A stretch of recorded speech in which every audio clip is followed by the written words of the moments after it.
वो नहीं जो आप नींद में देखते हो, बल्कि सपने तो वो है जो आपको नींद न आ देते। समय समय दुनिया की सबसे कीमती चीज है, इसलिए आप समय रहते कामयाबी प्राप्त कर लो। समय बीत जाने पर कुछ भी नहीं है, कुछ भी नहीं। और शिक्षा है जो दुनिया की सबसे कीमती चीज है, दुनिया की सबसे कीमती चीज है।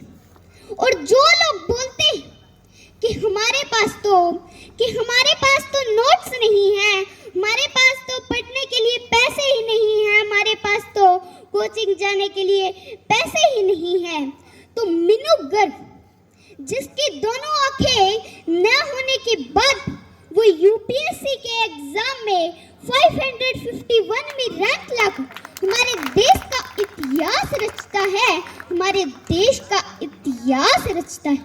और उसके 9th क्लास में किसी बीमारी के कारण उसकी दोनों आंख चली जाती, तो उसकी माँ है जो उसको नोट्स पढ़ कर सुनाती है।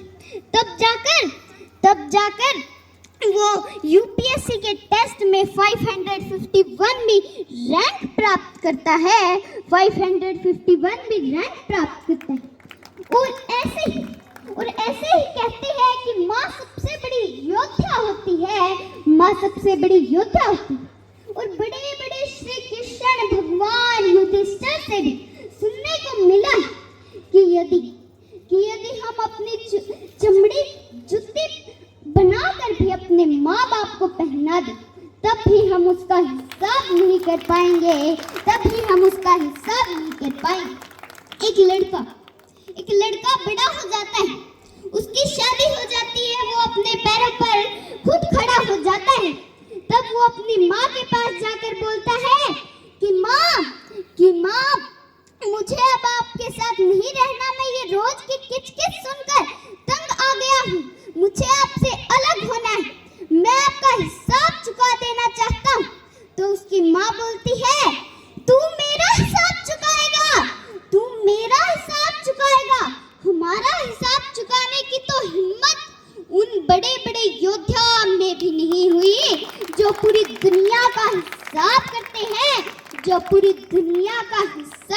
हैं।